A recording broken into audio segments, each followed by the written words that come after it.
him first.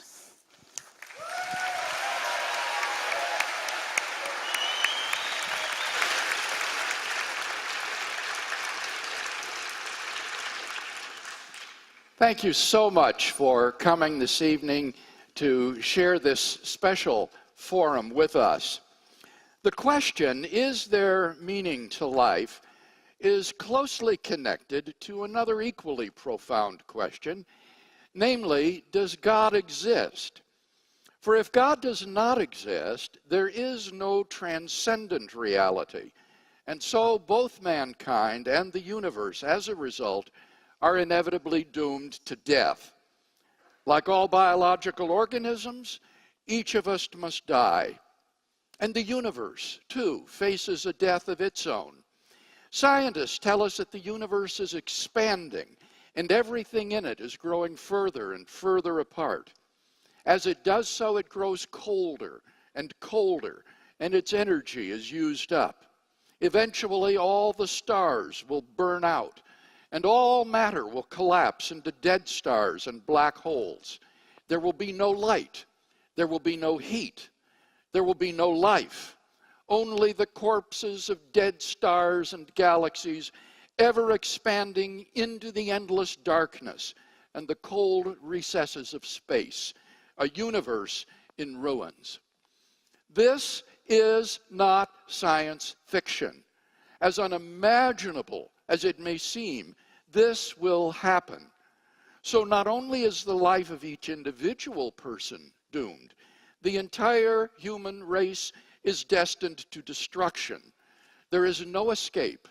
There is no hope. These plain scientific facts seem nearly incontestable. The question then becomes, what is the consequence of this? Many atheist thinkers have argued that it implies that human life itself becomes absurd. It means that the life we do have is without ultimate purpose, value, or significance. These three notions, purpose, value, significance, though closely related, are conceptually distinct. Purpose has to do with a goal, a reason for something. Value has to do with something's moral worth. It's being good or evil, right or wrong. Significance has to do with something's importance, why it matters. Many atheist philosophers, from Nietzsche to Russell to Sartre, have argued that if God does not exist, then life is ultimately absurd. It is without ultimate purpose, value, or significance. Let me say a word about each one of these. First, if God does not exist, there is no ultimate purpose of life. If death stands with open arms at the end of life's trail, then what is the goal of life? Is it all for nothing? Is there no reason for life? And what of the universe? Is it utterly pointless? If its destiny is a cold grave in the recesses of outer space, the answer must be yes. It is pointless. There is no goal, no purpose for the universe. The litter of a dead universe will just go on expanding and expanding forever. And what of mankind? Is there no purpose at all for the human race? Or will it simply peter out someday, lost in the oblivion of an indifferent universe? The English writer H.G. Wells foresaw such a prospect. In his novel, The Time Machine, Wells' time traveler journeys far into the future to discover the destiny of man. All he finds is a dead Earth, except for a few lichens and moss, orbiting a gigantic red sun. The only sounds are the rush of the wind and the gentle ripple of the sea. Beyond these lifeless sounds, writes Wells, the world was silent. Silent? It would be hard to convey the stillness of it. All the sounds of man, the bleating of sheep, the cries of birds, the hum of insects, the stir that makes the background of our lives. All that was over. And so Wells' time traveler returned. But to what? To merely an earlier point on the purposeless rush toward oblivion. When, as a non-Christian, I first read Wells' book, I thought, no, it can't end that way. But this is reality in a universe without God. If there is no God, it will end that way, like it or not. There is no hope. There is no purpose. Second, if God does not exist, there is no ultimate value in life.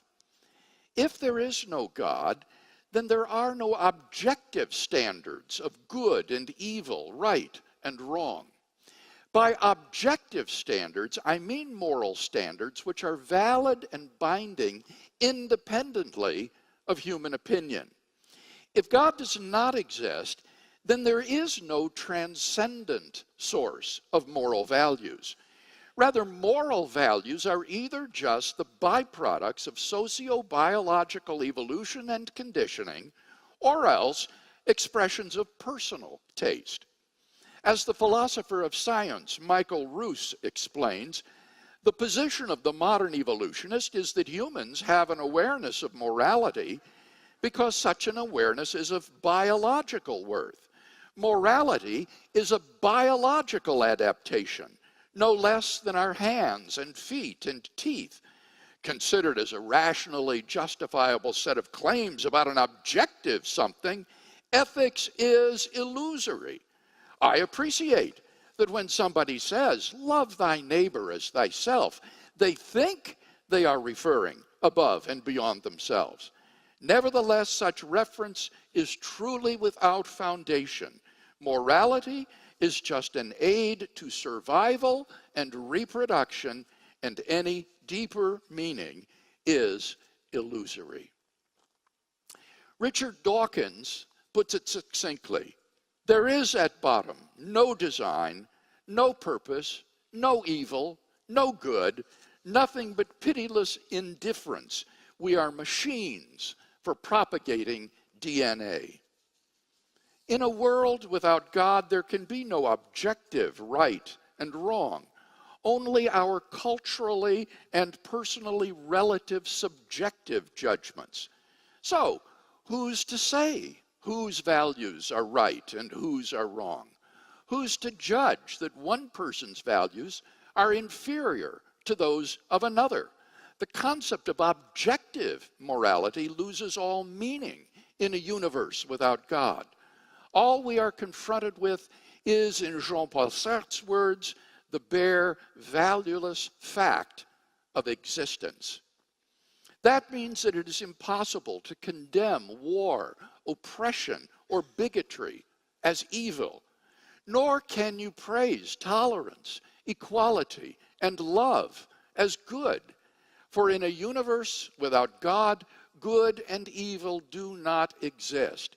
There is only the bare, valueless fact of existence, and there is no one to say that you are right and I am wrong. Third, if there is no God, then there is no ultimate significance to life. If each individual person passes out of existence when he dies, then what ultimate importance can be given to his life? Does it really matter whether he ever existed at all? Now, certainly his life may be important relative to certain other events, but what is the ultimate significance of any of those events? If everything is doomed to destruction, then what does it matter that you influenced anything? Ultimately, it makes no difference.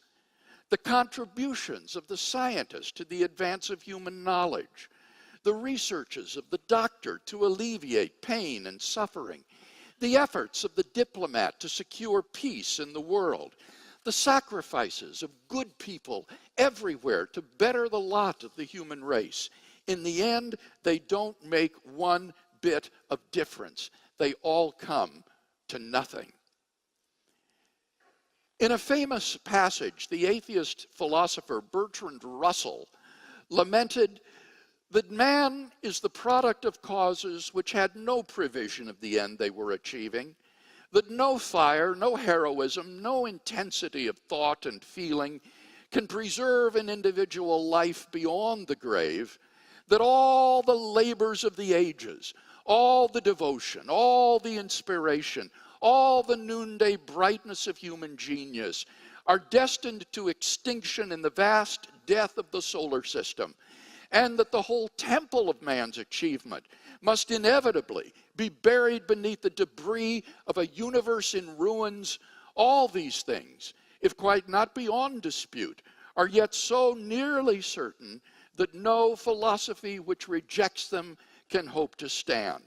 Only within the scaffolding of these truths, only on the firm foundation of unyielding despair, can the soul's habitation henceforth be safely built. Thus, on atheism, life itself becomes ultimately meaningless. If God does not exist, then life is without ultimate purpose, value, or significance. In his poem, The End of the World, the American poet Archibald MacLeish portrays life as an idiotic circus until one day the show is over. Let me read it to you now. Quite unexpectedly, as Vassereau, the armless ambidextrian, was lighting a match between his great and second toe, and Ralph the lion was engaged in biting the neck of Madame Sauceman while the drum pointed, and Teeny was about to cough in waltz time, swinging Jocko by the thumb. Quite unexpectedly, the top blew off. And there overhead, there hung over those thousands of white faces, those dazed eyes, there in the starless dark, the poise, the hover, there with vast wings across the canceled skies, there in the sudden blackness, the black pall of nothing. Nothing. Nothing. Nothing at all. This is the horror of modern man. Because he ends in nothing, he is nothing. Do you understand the gravity of the alternatives before us? If God exists, then there is hope for man. If God does not exist, then all we are left with is despair. As Francis Schaeffer has aptly put it, if God is dead, then man is dead too. Unfortunately, most people do not realize this fact. They continue on as though nothing had changed. I'm reminded of Friedrich Nietzsche's story of the madman who, in the early morning hours, burst into the marketplace, lantern in hand, crying, "I seek God! I seek God!" Since many of those standing about did not believe in God, he provoked much laughter. Did God get lost? They taunted him. Or is he hiding? Or maybe he's gone on a voyage or emigrated. And thus they yelled and laughed. Then, writes Nietzsche, the madman turned in their midst and pierced them with his eyes. "Whither is God?" he cried. "I shall tell you. We have killed him. You and I, all of us are his murderers. But how have we done this? How were we able to drink up the sea? Who gave us the sponge to wipe away the entire horizon? What did we do when we unchained this earth from its sun? Whither is it moving now? Away from all suns? Are we not plunging continually, backward, sideward, forward, in all directions? Is there any up or down left? Are we not straying as through an infinite nothing? Do we not feel the breath of empty space? Has it not become colder? Is not night and more night coming on all the while? Must not lanterns be lit in the morning? Do we not hear anything yet of the noise of the grave diggers who are burying God? God is dead, and we have killed him. How shall we, the murderers of all murderers, comfort ourselves?" The crowd stared at the madman in silence and astonishment. At last, he dashed his lantern to the ground. "I have come too early," he said. "This tremendous event is still on its way. It has not yet reached the ears of men." People did not yet truly comprehend the consequences of what they had done in killing God. But Nietzsche predicted that someday people would realize the implications of their atheism, and this realization would usher in an age of nihilism, that is, the destruction of all meaning and value in life. I find that most people still do not reflect upon the consequences of atheism, and so, like the crowd in the marketplace, go unknowingly on their way. A few years ago, a Toronto-based free thought organization bought bus ads that proclaimed, "There probably is no God. Now stop worrying and enjoy your life." According to a spokesman for the group, they wanted something happy, something bright. I wonder what Friedrich Nietzsche would have thought of those ads. Few contemporary atheists have Nietzsche's courage to look atheism squarely in the face without blinking. But when we realize, as did Nietzsche, the nihilism that atheism implies, then his question presses hard upon us. How shall we, the murderers of all murderers, comfort ourselves? Confronted with the human predicament, about the only solution the atheist can offer is that we simply face the absurdity of life and live bravely. The fundamental problem with this solution, however, is that it's impossible to live consistently and happily within the framework of such a worldview. If you live consistently, you will not be happy. If you live happily, it is only because you are not consistent. Francis Schaeffer has explained this point well. Modern man, says Schaeffer, lives in a two-story universe. In the lower story is the finite world without God. Here, life is absurd, as we have seen. In the upper story are meaning, value, and purpose. Now, modern man lives in the lower story because he believes there is no God. But he cannot live happily in such an absurd world.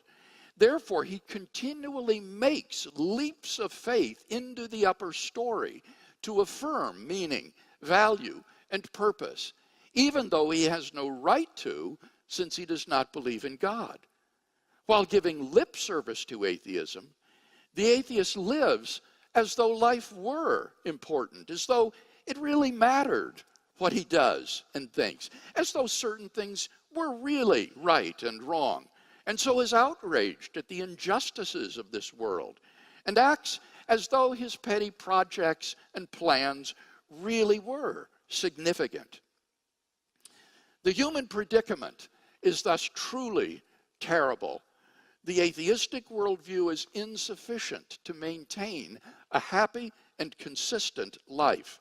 Man cannot live consistently and happily as though life were ultimately without purpose, value, or significance. If we try to live consistently within the framework of the atheistic worldview, we shall find ourselves profoundly unhappy. If instead we manage to live happily, it is only by giving the lie to our worldview. Atheism, therefore, cannot support a happy and consistent life. But if atheism fails in this regard, what about Christian theism?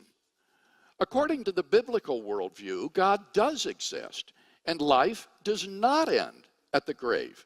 God has created us for a purpose, to know Him and enjoy Him forever.